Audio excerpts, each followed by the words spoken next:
നിന്നിലേക്ക് ഭാഗം 55. ഇന്നു മുതൽ എല്ലാവരും കാത്തിരുന്ന ശിവദത്തൻ്റെ പാസ്റ്റ് തുടങ്ങുകയാണ് കേട്ടോ. അപ്പോൾ ഇത് ഇടയ്ക്ക് വെച്ച് നമുക്ക് നിർത്താൻ പറ്റില്ല. പാസ്റ്റ് കഴിഞ്ഞതിന് ശേഷം മാത്രമേ പ്രസൻറ്റിലോട്ട് പോകാൻ പറ്റുള്ളൂ. ഈ സ്റ്റോറിയിലെ ഇമ്പോർട്ടൻ്റ് പാസ്റ്റ് കൂടിയാണ് കേട്ടത്. അപ്പോൾ എല്ലാവരും സ്കിപ്പ് ചെയ്യാതെ കേൾക്കാൻ ശ്രദ്ധിക്കണേ. എന്താണെന്ന് വെച്ചാൽ ഈ പാസ്റ്റിൻ്റെ ബാക്കിയായിട്ടാണ് കേട്ടോ ഇനി പ്രസൻറ്റ് വരുന്നത്. അപ്പോൾ അതുകൊണ്ട് എല്ലാവരും പാസ്റ്റ് നേരെ കേൾക്കണേ. അപ്പോൾ ഇനി നമുക്ക് ശിവദത്തൻ്റെ പാസ്റ്റിലേക്ക് പോവാം. ഒരു 12 വയസ്സ് വരെ സ്നേഹതീര ഓർഫനേജിലായിരുന്നു. ജനിച്ചപ്പോഴേ അവിടെ കൊണ്ടുവന്ന് ഉപേക്ഷിച്ചതാണ് പോലെ തന്നെ. അതുകൊണ്ട് അച്ഛനും അമ്മയും ആരാണെന്ന് അറിയില്ല. ശിവ ഇടർച്ചയോടെ മിത്രയോട് പറഞ്ഞു, ദത്തേട്ടാ. അവൾ അവൻ്റെ നെഞ്ചിലേക്ക് ചാരിയിരുന്ന് അവനെ ശാസനയോടെ വിളിച്ചു. ഏയ്, സങ്കടമൊന്നുമില്ലടി, അവൻ പറഞ്ഞു. ബാക്കി പറ, അവൾ പറഞ്ഞു.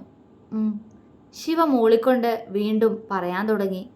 അവൻ്റെ ഓർമ്മകൾ അന്നത്തെ ആ ദിവസത്തിലേക്ക് പോയി. ഓർഫനേജിൽ പതിവ് പോലെ കടന്നുപോയ ദിവസങ്ങളിൽ ഇടയ്ക്കെല്ലാം ശിവ ശ്രദ്ധിച്ചിരുന്നു ഭാര്യയും 2 പെൺകുട്ടികളുമായിട്ട് അങ്ങോട്ട് വരുന്ന ആ മനുഷ്യനെ. സാഗർ, അതായിരുന്നു അയാളുടെ പേര്. ഇടയ്ക്കിടയ്ക്ക് അങ്ങോട്ടുള്ള അദ്ദേഹത്തിൻ്റെ സന്ദർശനം പതിവായിരുന്നു. അവിടെയുള്ള കുട്ടികൾക്കെല്ലാം ആവശ്യമുള്ള സാധനങ്ങളെല്ലാം കൊണ്ടുവന്നു തരുന്ന മനുഷ്യൻ. ഇടയ്ക്കെപ്പോഴോ അയാളുടെ ശ്രദ്ധ കൂട്ടത്തിൽ അല്പം കുറുമ്പനായ ശിവയിൽ പതിഞ്ഞു. പൊതുവെ ആൺകുട്ടികളില്ലാത്ത അദ്ദേഹത്തിന് ആൺകുട്ടികളോട് ഒരു പ്രത്യേക ഇഷ്ടമുണ്ടായിരുന്നു. ഒരിക്കൽ ഭാര്യയും അയാളും മാത്രമായി ശിവയുടെ മുന്നിലേക്ക് വന്നു. ശിവ അയാളെ സംശയത്തോടെ നോക്കി. അയാൾ അവൻ്റെ കൈ പിടിച്ച് അടുത്തുള്ള ബെഞ്ചിലായിരുന്നു. തൊട്ടടുത്തായി അദ്ദേഹത്തിൻ്റെ ഭാര്യയും. ശിവ എന്താ എന്ന പോലെ അയാളെ നോക്കി. എന്നെ അറിയാവോ? അയാൾ ചോദിച്ചു. സാഗർ സാറ് ഇവിടെ എപ്പോഴും വരാറുള്ളതല്ലേ? അവൻ സാഗറിനെ നോക്കി പുഞ്ചിരിച്ചു. അതിന് മറുപടിയായി അയാളും അവനെ നോക്കി പുഞ്ചിരിച്ചുകൊണ്ട് അവൻ്റെ തലയിൽ തലോടി. എൻ്റെ പേരറിയോ മോന്? ആ സ്ത്രീ അവനോട് ചോദിച്ചു. പാർവതി മാഡം, അവൻ പറഞ്ഞു. പാർവതി അവനെ വാത്സല്യത്തോടെ നോക്കി. ആഹാ, അപ്പം എല്ലാവരും അറിയാലേ? സാഗർ ചോദിച്ചു. അറിയാം, ഇവിടെ ഉള്ളവരെയൊക്കെ സഹായിക്കുന്ന സാറല്ലേ, അതുകൊണ്ട് നന്നായിട്ടറിയാം, അവൻ സ്വതവേയുള്ള പുഞ്ചിരിയോടെ പറഞ്ഞു. അയാൾ വെറുതെ തലയാട്ടിയതേ ഉള്ളൂ. ഞങ്ങൾക്ക് 2 പെൺമക്കളുണ്ട്. മോനേക്കാൾ 1 വയസ്സ് കുറവാ അവർക്ക്, പാർവതി പറഞ്ഞു. ഞാൻ കണ്ടിട്ടുണ്ടല്ലോ, അവൻ്റെ മറുപടി ഒപ്പമെത്തി. ആണോ? എന്നാ ഞങ്ങളുടെ മക്കളുടെ കൂടെ, ഞങ്ങളുടെ മക്കൾക്ക് ഏട്ടനായിട്ട് ഞങ്ങളുടെ കൂടെ വരുന്നോ? പാർവതി ചോദിച്ചു. ശിവ ഞെട്ടലോടെ അവരുടെ മുഖത്തേക്ക് നോക്കി. എന്താ? അവൻ കണ്ണുമിഴിച്ചു. എന്താ ഇങ്ങനെ ഞെട്ടുന്ന കുട്ടി? മോന് ഞങ്ങളെ ഇഷ്ടല്ലേ? ഞങ്ങൾക്ക് ആദ്യമായിട്ട് മോനെ കണ്ടപ്പോഴേ തന്നെ ഒത്തിരി ഇഷ്ടമായിട്ടോ. ശിവദത്തൻ, എന്ത് നല്ല പേരാ. ആളുടെ ഈ സ്വഭാവം ഇഷ്ടമായി. ഞങ്ങളുടെ കൂടെ പോരുന്നോ? അമ്മയായി നോക്കിക്കോളാം ഞാൻ. പാർവതിയുടെ കണ്ണ് എന്തിനോ നിറഞ്ഞു. അത് കേട്ടപ്പോൾ ശിവയുടെ കണ്ണും നിറഞ്ഞു. അമ്മ. അവൻ്റെ കുഞ്ഞു ചുണ്ടുകൾ ആ പേര് മൊഴിഞ്ഞു. അറിയാതെ കണ്ണുകൾ നിറഞ്ഞു. എനിക്ക് അമ്മയില്ല, അവൻ്റെ സ്വരമിടറി. ഞാൻ മോൻ്റെ അമ്മയല്ലേ? പാർവതി അവനെ ചേർത്തു പിടിച്ചു. അവൻ അവരുടെ മുഖത്തേക്ക് കണ്ണ് നിറച്ച് നോക്കി. പാർവതി അവൻ്റെ നെറ്റിയിൽ വാത്സല്യത്തോടെ ചുംബിച്ചു. അവൻ അവരെ തന്നെ നോക്കിയിരുന്നു. ഇവിടെ ഉള്ളവരൊക്കെ മോൻ്റെ അമ്മമാരല്ലേ, അതുപോലെ ഇനി മുതൽ ഞാനും മോൻ്റെ അമ്മയായിക്കോട്ടെ. ഞങ്ങളുടെ കൂടെ തിരുവനന്തപുരത്തേക്ക് വരുന്നോ? അവർ ചോദിച്ചു. എന്നെ സ്നേഹിക്കുമോ? അവൻ കണ്ണ് വിടർത്തിക്കൊണ്ട് ചോദിച്ചു. പാർവതി അവനെ അവരുടെ മാറിലേക്ക് ചേർത്ത് പൊതിഞ്ഞു പിടിച്ചു. ഇതുവരെ അറിയാത്ത അമ്മയുടെ ചൂട്. അറിയാതെ അവൻ്റെ കൈകൾ അവരെ ചുറ്റിപ്പിടിച്ചു. സ്നേഹിക്കാട്ടോ, അമ്മയും പപ്പയും മോനെ നന്നായി നോക്കും. പിന്നെ മോന് 2 അനിയത്തിമാരെ കൂടി തരും, അവർ പറഞ്ഞു. ശിവ സമ്മതം പോലെ തലയാട്ടി. സാഗർ അവനെ അയാളുടെ നേർക്ക് തിരിച്ചിരുത്തി. അവൻ അയാളെ നോക്കി. ഇവിടെ എല്ലാവരും കെയർ ചെയ്ത് നടക്കുന്നത് ഞാൻ കണ്ടിട്ടുണ്ട്. അവിടെ നിനക്ക് അങ്ങനെ നോക്കാൻ 2 പേരെ തരാടോ. പോന്നേക്കിട്ടോ ഞങ്ങളുടെ കൂടെ, സാഗർ പുഞ്ചിരിയോടെ പറഞ്ഞു. അവൻ സന്തോഷത്തോടെ തലയാട്ടി.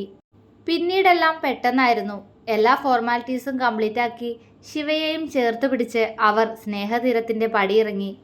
അന്ന് ആദ്യമായി അവൻ്റെ കൈകളിൽ ആ കുഞ്ഞിപ്പെണ്ണ് കൈ കോർത്തു പിടിച്ചു. ഐശ്വര്യ, സാഗറിൻ്റെയും പാർവതിയുടെയും ഇരട്ടക്കുട്ടികളിൽ ഒരുവൾ. ശിവ അവളുടെ കൈകളിൽ മുറുക്കി പിടിച്ചു. ഇനിയെന്നും കൂടെ ഉണ്ടാവുമെന്ന പോലെ.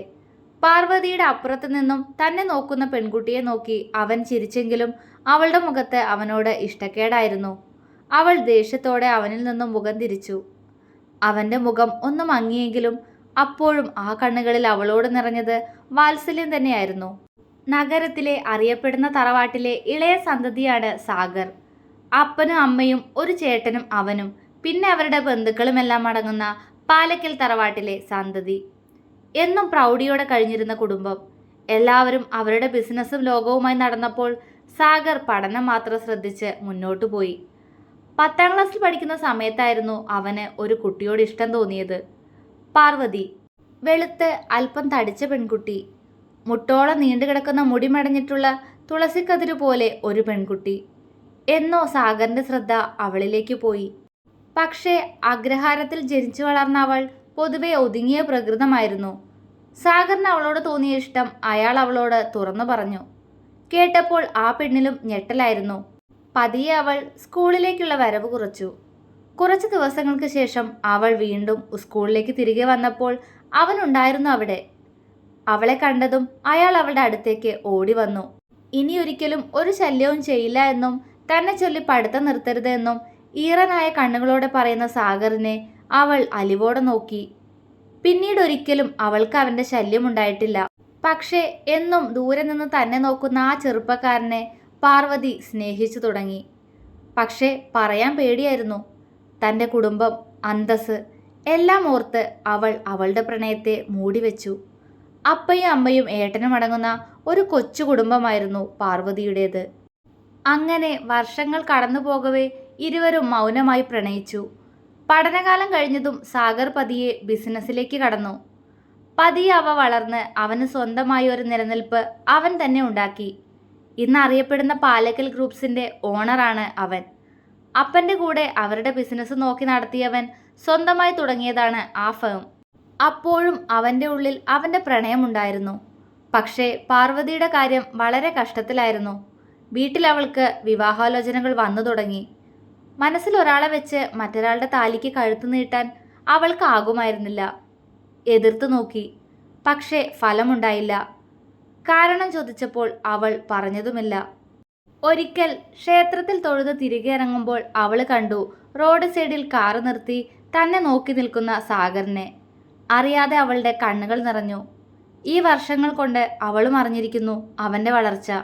തല താഴ്ത്തി അവന്റെ മുന്നിലൂടെ പോകുമ്പോൾ പെട്ടെന്ന് സാഗർ അവളുടെ കയ്യിൽ കയറി പിടിച്ചു. പകപ്പോടെ അവൾ അയാളെ നോക്കി. വിവാഹമാണല്ലേ? അവൻ ഇടർച്ചയോടെ ചോദിച്ചു. അടുത്ത നിമിഷം അവൾ കാറ്റുപോലെ വന്ന് അവനെ ഇറുകെ കെട്ടിപ്പിടിച്ചു. സാഗറിന്റെ കണ്ണുകൾ നിറഞ്ഞു.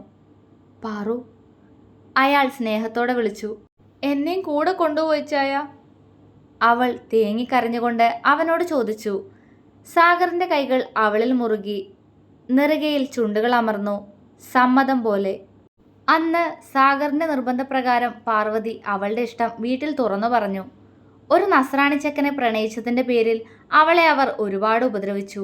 വീട്ടിൽ പൂട്ടിയിട്ടു. സാഗർ കാര്യങ്ങൾ അറിഞ്ഞപ്പോഴേക്കും അല്പം വൈകിയിരുന്നു. കൂട്ടുകാരുടെ സഹായത്തോടെ ദിവസങ്ങൾക്ക് ശേഷം പാർവതിയെ സാഗർ അവിടെ നിന്നും രക്ഷിച്ചുകൊണ്ടുവന്ന് മിന്നുകെട്ടി. പക്ഷേ പാലക്കലിൽ അവരെ കയറ്റാൻ സാഗറിന്റെ അപ്പൻ തോമസ് സമ്മതിച്ചില്ല. സാഗർ അവളുടെ കൈയും പിടിച്ച് അവിടെ നിന്നും ഇറങ്ങി. പാർവതിയെ വീട്ടുകാർ പൂർണ്ണമായും ഉപേക്ഷിച്ചു. സ്വന്തമായി ഉണ്ടാക്കിയ അവരുടെ സ്വർഗത്തിൽ പരസ്പരം പ്രണയിച്ചവർ ഇരുവരും കഴിഞ്ഞു. സാഗർ അവന്റെ ബിസിനസ്സുമായി മുന്നോട്ടു പോയി. ഇതിനിടയിൽ അവർക്കിടയിലേക്ക് രണ്ടുപേർ വരവറിയിച്ചു. അപ്പോഴും സാഗർ പാർവതിയെ അത്രത്തോളം നന്നായി തന്നെ നോക്കി. അവളെ ശ്രദ്ധിക്കാൻ ജോലിക്കാരെ നിർത്തി. അങ്ങനെ മാസങ്ങൾക്ക് ശേഷം പാർവതി 2 പെൺകുഞ്ഞുങ്ങൾക്ക് ജന്മം നൽകി. പാർവതി 2 പേർക്കും ക്രിസ്ത്യൻ പേര് കണ്ടുപിടിച്ചപ്പോൾ സാഗറും കണ്ടുപിടിച്ചിരുന്നു 2 പേരുകൾ. ഏഞ്ചൽ, ഐശ്വര്യ. പേര് കേട്ടപ്പോൾ പാർവതിക്ക് അത്ഭുതമൊന്നും തോന്നിയില്ല. കാരണം അവൾക്കറിയാമായിരുന്നു അവന് താൻ എത്രമാത്രം പ്രിയപ്പെട്ടവളാണെന്ന്. അങ്ങനെ ഏഞ്ചലും ഐശുവും വളർന്നു. ഐശ്വര്യ അമ്മയെപ്പോലെ ഒരു പാവം പെണ്ണായിരുന്നു. പക്ഷേ അതിനു നേരെ വിപരീതമായിരുന്നു ഏഞ്ചലിന്റെ സ്വഭാവം. ദേഷ്യവും വാശിയും കൂടുതലാണ് അവൾക്ക്. എങ്കിലും സാഗറും പാർവതിയും കൂടി അവരുടെ സന്തോഷത്തോടെയുള്ള സ്വർഗം കെട്ടിപ്പടുത്തു. ഒരു ആൺകുട്ടിയെ കൂടി വേണമെന്നത് പാർവതിയുടെ വലിയ ആഗ്രഹമായിരുന്നു. പക്ഷേ പിന്നീട് അവർക്കിടയിലേക്ക് അങ്ങനെ ഒരു വാർത്തയും വിരുന്നെത്തിയില്ല. വർഷങ്ങൾ പലതും കഴിഞ്ഞിട്ടും ഇരു കുടുംബങ്ങളും തമ്മിലുള്ള ശത്രുത മാറിയില്ല. മാറ്റാൻ ശ്രമിച്ചിട്ട് നടന്നതുമില്ല. അതൊന്നും പക്ഷേ ഒരു തരത്തിലും സാഗറിനെ ബാധിച്ചിരുന്നില്ല. പാവപ്പെട്ടവരെ സഹായിച്ചും മറ്റ് സഹായങ്ങൾ ചെയ്തും അയാൾ ആളുകൾക്ക് പ്രിയപ്പെട്ടവനായി. അങ്ങനെ ഒരിക്കലായിരുന്നു അയാൾ സ്നേഹതീരത്തിലേക്ക് വരുന്നതും ശിവയെ കാണുന്നതും. അങ്ങനെ ശിവദത്തന് കൂടെ പിറക്കാതെ 2 കൂടപ്പിറപ്പുകളെ കൂടി ഈശ്വരൻ കൊടുത്തു. അവിടെ നിന്നും തുടങ്ങുകയായിരുന്നു ശിവദത്തന്റെ ജീവിതം. സാഗറിന്റെ വീട്ടിലേക്ക് കയറുമ്പോൾ ശിവയുടെ കണ്ണുകൾ ഒന്നുകൂടി വിടർന്നു. പാർവതി വന്ന് അവന്റെ തലയിൽ തലോടി. ശിവ അവരെ നോക്കി പുഞ്ചിരിച്ചു. മോന് നമ്മുടെ വീടിഷ്ടായോ? പാർവതി ചോദിച്ചു. നല്ല വീടാ അമ്മേ. അവൻ വിറച്ച് വിറച്ചാണ് അത് വിളിച്ചത്. പാർവതിയുടെ കണ്ണുകൾ സന്തോഷത്താൽ തിളങ്ങി. അവർ വാത്സല്യത്തോടെ അവന്റെ നെറ്റിയിൽ ചുംബിച്ചു. സാഗർ ചിരിയോടെ പാർവതിയെയും ശിവയെയും മാറി മാറി നോക്കി. പക്ഷേ ശിവയെയും പാർവതിയെയും മാറി മാറി നോക്കിയ ഏഞ്ചലിന്റെ മുഖം ദേഷ്യം കൊണ്ട് ചുവന്നിരുന്നു. നീ എന്തിനാ എൻ്റെ അമ്മയെന്ന് വിളിക്കുന്നേ? അവൾ ദേഷ്യത്തോടെ അവനോട് ചോദിച്ചു. ശിവ പകപ്പോടെ ഏഞ്ചലിനെ നോക്കി. എല്ലാവരും അവളുടെ പെട്ടെന്നുള്ള ഭാവമാറ്റത്തിൽ പകച്ചുപോയിരുന്നു. അത് അങ്ങനെ വിളിച്ചോളാൻ പറഞ്ഞു എന്നോട്. ശിവ അവളോട് സങ്കടം മറച്ചു വെച്ച് പുഞ്ചിരിയോടെ പറഞ്ഞു. വേണ്ട, നീ വിളിക്കണ്ട അങ്ങനെ. ഇത് എൻ്റെ ഇവളുടെയും പപ്പയമ്മയാണ്. നിനക്കാരുമില്ല. നീ ഒരു അനാഥനാ. അതുകൊണ്ട് ഇവിടെ ആരും നിന്റെ അല്ല. അവൾ വെറുപ്പോടെ അവനോട് പറഞ്ഞു. ശിവയുടെ കണ്ണുകൾ കലങ്ങി. എങ്കിലും തൻ്റെ വേദനകൾ മറ്റുള്ളവരെ അറിയിക്കാൻ അവനൊരിക്കലും ഇഷ്ടപ്പെട്ടിരുന്നില്ല. അവൻ പെട്ടെന്ന് തല താഴ്ത്തിപ്പിടിച്ചു. ഏഞ്ചൽ! പെട്ടെന്ന് ഗൗരവത്തോടെ സാഗറിന്റെ സ്വരം അവിടെ മുഴങ്ങി. അവൾ അയാളെ തുറച്ചു നോക്കി. മേലാൽ നിന്റെ നാവ് ഇവന് നേരെ ഉയർന്ന കിട്ടും നിനക്കെൻ്റെ കയ്യിൽ നിന്ന്. ഇതുവരെ മക്കളെ തല്ലി ശീലല്ല പപ്പയ്ക്ക്. എൻ്റെ മക്കൾ എന്നെ കൊണ്ട് അത് ചെയ്യിക്കരുത്. ശിവ നിങ്ങളുടെ 2 ആളുടെ ഏട്ടനാണ്. അതുകൊണ്ട് അവനെ നിങ്ങൾ 2 ആളും സ്നേഹിക്കണം. അയാളുടെ സ്വരം കടുത്തു. ഏഞ്ചൽ അയാളെ തുറച്ചു നോക്കി. മോളെ ഏഞ്ചൽ! പാർവതി അവളെ കണ്ണ് നിറച്ചുകൊണ്ട് വിളിച്ചു. വേണ്ട, ആരും ഇനി ഒന്നും പറയണ്ട.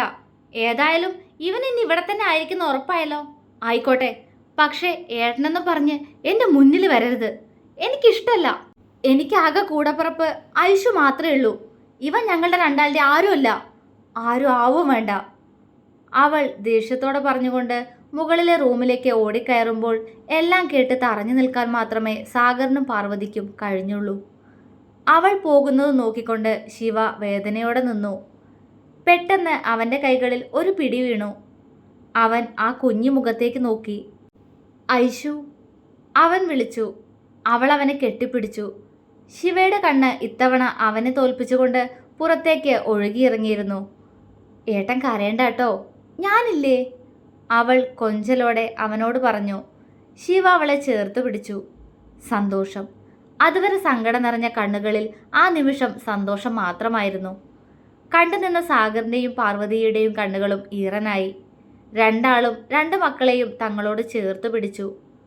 അപ്പോഴും ഇതെല്ലാം മുകളിലെ റൂമിൽ നിന്നും കണ്ട ആ 11 വയസ്സുകാരിയിൽ ദേഷ്യം മാത്രമായിരുന്നു. തുടരും.